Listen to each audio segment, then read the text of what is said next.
Hello, everybody, and welcome to another RCT2 review stream. Today, we're going to take another trip back in time. The last two that I had done got some pretty favorable reviews, so I thought I'd do another classic park that I enjoyed when I was kind of just starting out. This is 7 Stars Entertainment Park by Beagle.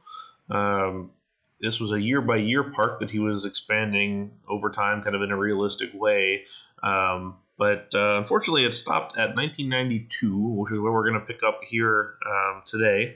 A little bit of a shame because it's a really nice park and has a lot of cool stuff to look at. It definitely has some Europa Park, some Fantasia Land, some Disney, and some Efteling inspiration in there, which Beagle was German, so I can kind of understand that, pulling from all those sources nearby. It's a pretty big park, as you can see. A lot of room to expand out here, but unfortunately we didn't get there. So let's see what there is to see coming in on the entrance here. I don't quite remember what the year was for this when he stopped working on it. It was a little bit after the last two that we've looked at, and so some of the scenery is a little bit better, but for the most part it's not too bad. There's definitely some questionable choices. The cars were not necessarily the greatest and all of that as we go through the parking lot here. But let's wrap around and get to the entrance plaza here, and we can begin. Alrighty, so we have our big entrance building right here. Pretty understated ticket booth architecture, kind of Disneyland-esque almost.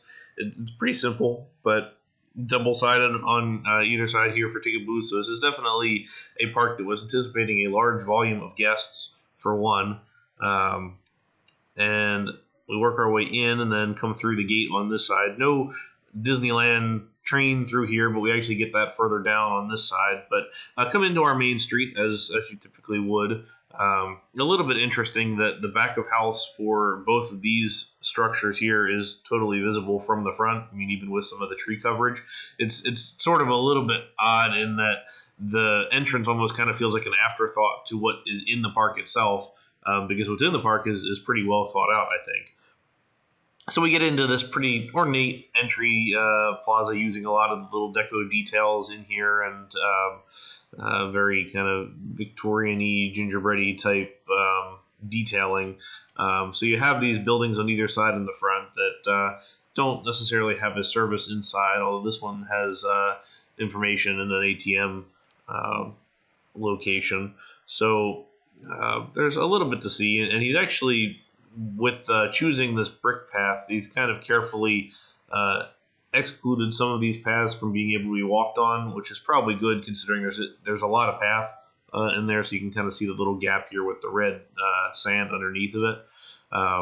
Lots of little planters to break up the pathway, and then also utilizing the path decorations like lights and benches and that kind of thing.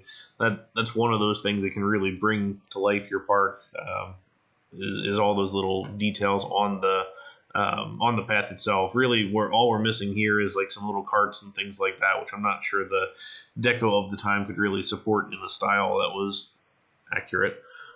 So on either side here, we have the Star Hall and the Moon Hall, which kind of feels like a Disneyland Paris thing with the interior corridor all the way down, and then we have all the little shops in here. So all the bits and pieces, some of the questionable floor tiles, perhaps, but not too bad. And then on this side, we have the Ski Stunt Show, which if you turn the corner here, we have the seating area and then the actual jet skis in here, which are kind of neat because it's done as a ride, so guests can get on here and do this, even though they're going a little bit haywire right now. But it's a good way to get action in here and make it look like maybe those are employees motorboating around. And then we have our entertainer right here, and a pretty cool facade here. Actually, he utilizes this kind of design a lot throughout. So a big show building with kind of a gap in the middle that has the stuff going on. It's probably a little bit odd as to what a park would do, but you'd probably see this turned around the other way. But there is this little backyard area in here. And then just from a show design standpoint, or a show building standpoint, I kind of like the alternating here with the texture and the knot. It gives it a little bit of life and detail, so it's not just all flat. Because I think if you look at all of these and would see the backside here, it would end up being really flat for a lot of these areas. So it's a good thing that he didn't go in that direction necessarily. All right, and then back here we have our first of the rides. So this is the train ride here, the 7 Stars Express, and then up above it is the 7 Stars Monorail, although that's a shuttle, one station to one station option. The train ride goes all the way around in a single station, I believe. Oh no, 2 stations. There's one further down. And then behind this, we get to the carousel, which is raised up on this sort of plinth around here. Really nice setup here. A lot of path. I think that's the only challenge, and we're kind of missing some of those, like, say, benches and other things like that around here. So the one of the larger challenges I have with this park, I think, is path layout again, because it kind of wraps into the same thing that we talked about looking at Belgian Guys Park the other day, is that there's just a lot of path. There's kind of like a circle of path with a thing in the middle, another circle of path with a thing in the middle, another one, and just paths connecting everything. And that is sort of a European style of park building for one, but I feel like there are ways to simplify it and make it look a little bit better. Utilizing a couple of just the open stalls here, which is a little, or just the unthemed stalls, I suppose, right here, but they actually work all right just on the side there. Here we can see some construction getting ready to happen, and then a little sign here saying it's they're building for you. So perhaps this was 1993 here. Unfortunately, we won't know. But let's go take a look at the kids area right here next to it. We've got Toad's Flying Mushroom. So this is a Mario themed area, which is funny that we have so many of the Mario themed areas as far as a couple of the recent parks that we've reviewed go for. But I guess that was some of the scenery that was available at the time, so why not? So really neat little toad mushroom house here. I like the alternating or the little white spots on the roof here, and then this arch castle, or the castle arch entry to Mario's World, which is a boat ride here. There's a lot of dark rides in this park, and I think they're really well done. So this is sort of our Small World-esque type ride, I would assume. There is some scenery inside, not a whole heck of a lot, but I actually haven't looked at this yet. So let's break out the Cutaway View and see what there is to see here. So you can see that there are some different theme spaces in there. I do like that he's done some interior work, even if it's not super detailed. And this was well before Cutaway, so we have the little glass spaces up here, and then if you really wanted to get into it, you could delete the whole roof. But kind of a nice design of that, and then are popping out at the very end. As far as dark ride design goes, I would almost start with the exterior thing. So you kind of you start with visual for the guests outside, and then you go in, and then you don't really break the immersion until you're back out of the ride itself. But cool to see the boat ride used, and then the Jungle Cruise boats here as well, and then also just that there's actual interior theming in there. So that's always good to see.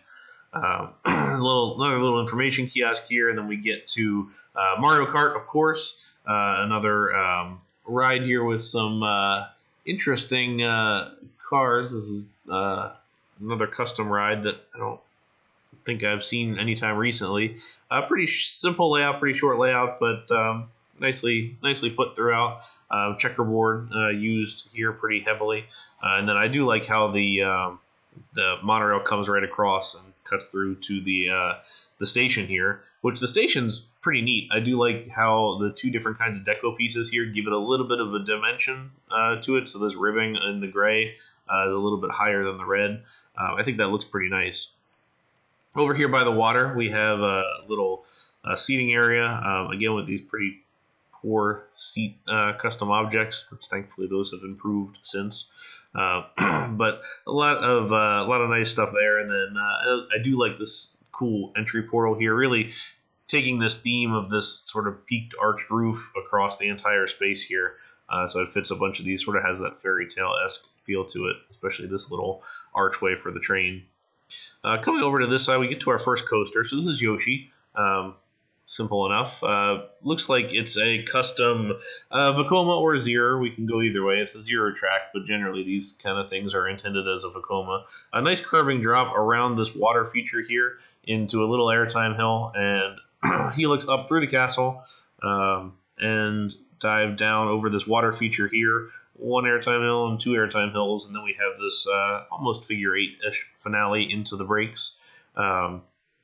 I like the layout. It's custom, big layout for a kids ride, especially, but it's nice. I mean, there's a lot to it. It feels substantial. A little confused on his use of giant stations throughout because he's using block brakes, which is correct as you should, but I don't know why the station is triple probably what it needs to be. So it's a little bit interesting in that regard. As far as just build goes, I don't know if that transitioned partway through from not block brakes to using blocks, but then over here on this side we have the Daisy's bus stop, another custom ride here, and then right in this corner we have a little meet and greet photo spot as well. The train, you'll notice, goes right into the building itself, so you can actually see some of the show scenes as you're going through it. It's a very Disneyland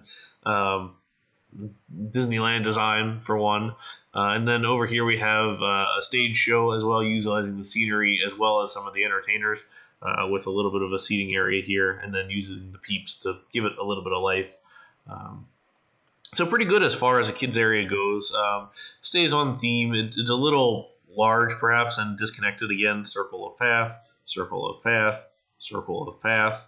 And then this goes all the way down to our little shop area, which I would think probably ends up being a little more expanded, but maybe that was coming.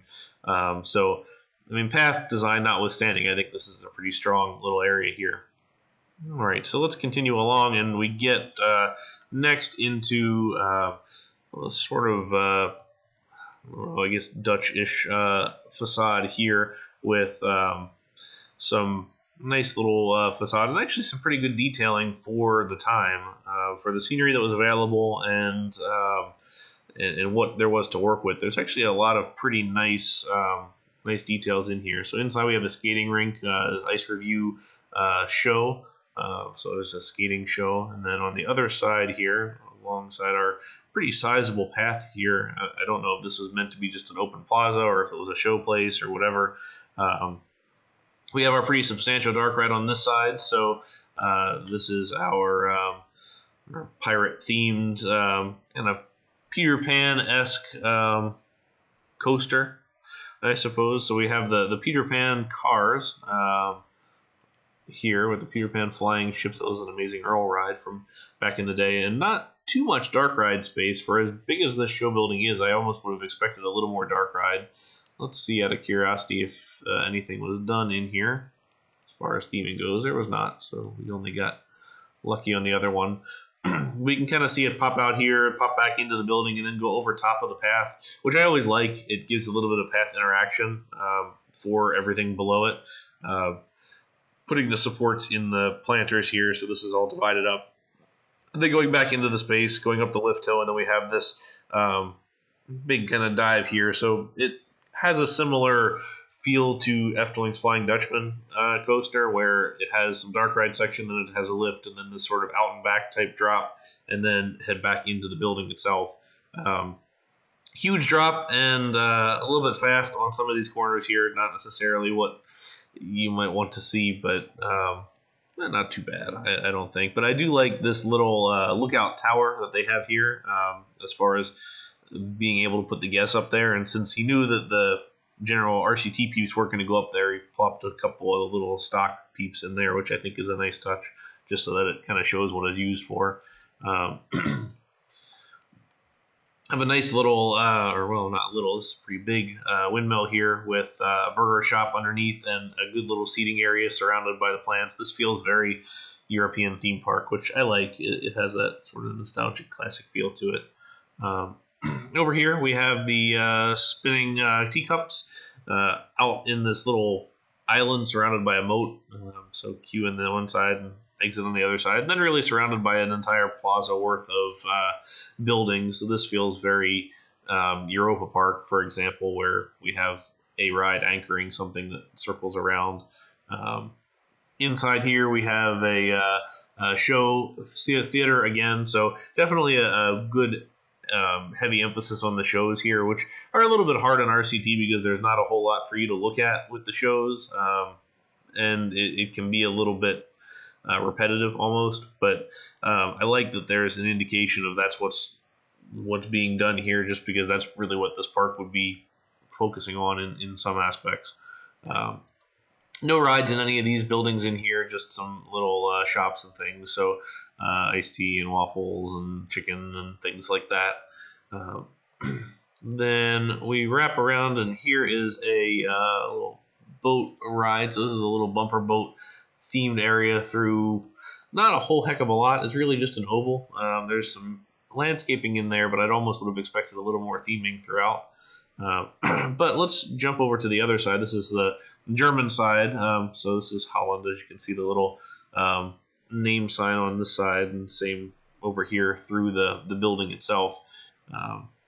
Get to our German side. We have our first little shop here with a little walk-up counter. Looks like some custom scenery there. And then this is the other side of the station for the monorail. I like this roof with the overhang on either side. This was sort of the early metal roof before the 1K object became everybody's favorite.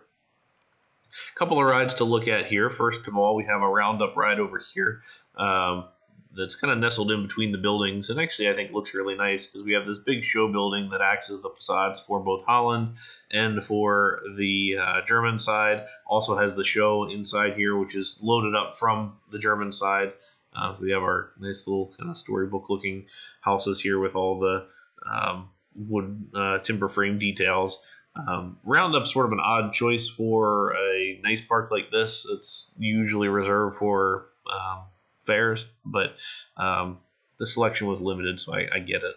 And then here we have a 7 Stars Tower. So this is the observation tower. I actually really like this covering around it, the whole thing, with the 4 towers on the side. Pretty decent size little tower here, so you can get a good shot of the whole park. And then we cross the train and we get to the German bobsled. So this was one of the earlier coasters in the park, I believe.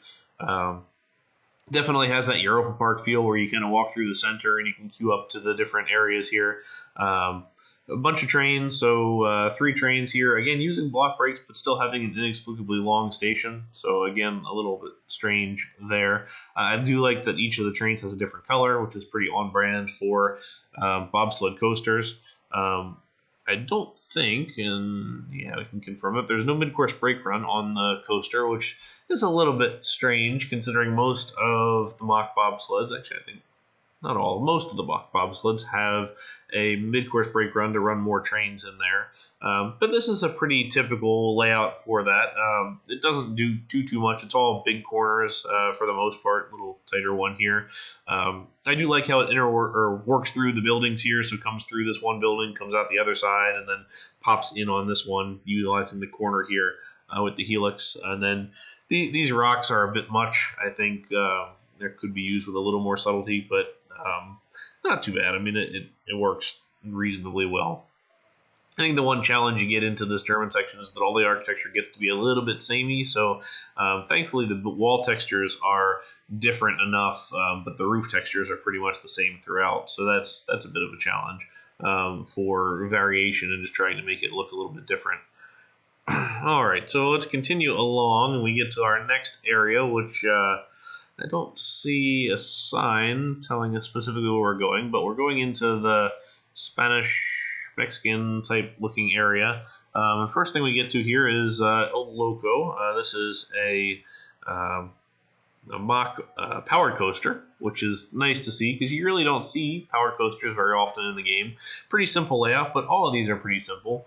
That's kind of how this ride just goes. It's pretty much what it does, but a neat little water splash at the end here. Again, pretty heavy on these rocks, different type of rock from that one, and I'm not sure it works so well, but you do get 2 laps for you for your troubles, and the queue line is a little bit odd as far as the path texture goes. I did know I used this a lot when I was starting out, but it's not necessarily the best looking for this kind of a textured park, I think. It's more kind of fantasy, a little bit warmer textures and things like that. On the back side here, we have the Huracan. This is really heavily inspired by Tolacan at Fantasialand, the really highly themed top spin ride. So kind of buried down here in the walls with the covering over top of it, really well themed. The only challenge that I have is that these rides are so small in RCT. They should be probably double the size, just because the real ones are a little bit bigger. And definitely seat a little bit more. So it kind of fades away a little bit as compared to some of these larger rides where all you have is this little 3x3 plot. But I like it. I think it looks really good. So I'm happy that it's included in there. Again, flat ride in the middle, plaza around it, buildings on either side. So this is the Sombreros flat ride here that comes in on either side. Some really nice little planters and theming, and each of the planters is definitely updating per the landscape of the area. So this one has a little more of these like little spiky bushes and things like that. And then on the other side here we have our splash boats ride, which according to whatever's going on the lift is having a little bit of trouble. I'm not quite sure why. There are 5 vehicles on the lift at the same time going 0 miles per hour, but they are. Nice supports on this one. I think those are pretty well done. It's just a standard oval layout. We got our double drop, and then we have our little bump here through the rocks. I think this is probably the more appropriate use of the rocks rather than spamming them into a whole thing like this. It's just for clusters such as this area. I do like the queue line kind of comes across this bridge and onto this island before you go into the fort here to start your ride. So here we can watch that come around. I would say on these kind of rides, especially one as short as this, really is no need for 5 boats. The lift is kind of slow. I would generally hack those up to be a little bit faster. But the here we go, down the drop, and big splash, bounce over top of here, and then another splash here at the end. But I'd generally go with a little bit less, maybe 3 boats, could be 4 potentially. So on the back side here we have Camp Liberty, which was not built, so I'm curious to see what all that would have been. But inside we have another ride here. So this is the fire mine. Looks like. Let's cut away this view here and see what we can see. Alrighty. So this one has theming, pretty good theming actually. So using the towers here, a couple of little structures, some of the mine scenery objects, and then a little bit of a climb and drop here. So we're utilizing the Ghost Train cars, and so these are a custom car utilizing the Wild Mouse coaster. So neat to see a little bit of theming in there, and pretty well done stuff like that. So here's the station for the train that was, I think, removed at one point as far as the or when we came in and did some of the new builds, because you can actually see where the train used to go. So coming through this building here, and then came out this side and potentially out this way, it looks like, and then back over, and then here's this old station that is currently closed as it went around the back here and then through this area. So I don't know if that was meant to be an expansion of the train or if that's where it used to go and now is shorter, but it would seem to me that that could be a future expansion if he had updated this again. All right, so let's jump back here real quick and take a look at this. So this is Viking. It looks like at some point we transitioned out of the German area and then into potentially some kind of a Norwegian type area or Scandinavian area, although the only architecture that gives us that clue is just the station itself and the photo building here. Viking's a pretty nice double out and back coaster here. A little bit odd utilizing the Millennium Flyer trains. I would guess based on the timeline for this park, this would have been an 80s coaster, so probably a Summers and Din, William Cobb, that kind of thing. This fits kind of what Summers and Din had done for their kind of rides. Kind of looks like maybe Predator at Darien Lake. So a little bit of an odd train choice. I probably would have seen the PTC trains here used, the 2-bench. But actually a really good layout. Utilizing the smoother hills with the flat pieces on top and the smooth section on the drop. Nice little curve here, dive down, up and around. Another airtime hill. These double out and back layouts can kind of get samey after a little bit. I mean, I know I did one in my Six Flags Carolina park, but I like what he did here. It looks smooth. It's pretty big as far as this layout goes, but it's varied enough and interesting. Proper working transfer track again. And the transfer track is about the same size as the train, but again, the station is massive, so still don't quite understand that. And then, of course, circle of path, circle of path, circle of path all the way over here. So here we have our Station 2, which is unthemed, so I think that was meant to be a thing that was coming before he finally wrapped this up. But let's head back around and look at the final coaster here. So this coaster is in our Greek section, so we've transitioned somewhere here and here to some Greek architecture with the whites and the light browns, and then the Orthodox church-esque building here that has the Morpheus flat ride inside. And then we have our big temple on this side with Icarus. This one, I recall, back when it came out, was sort of an odd choice. It's a stand-up coaster, and it's a big one at that. It's a pretty sizable coaster with a loop and 2 corkscrews. It honestly feels more like an Intamin stand-up coaster than a B&M. In 1992 at the time, B&M was still making kind of smaller stand-up coasters. They did start into some larger ones after that, but Intamin was making a little bit larger stuff. And they would have done 2 back-to-back corkscrews, which B&M does not. So I kind of feel like this is more Intamin than B&M, but I don't think ever know. But here we go up the lift hill, pretty fast lift, to a drop into an airtime hill, which is a little odd on a stand-up coaster. Turn around here over top of this Greek theming, and then we go through this temple and through the first inversion, a loop.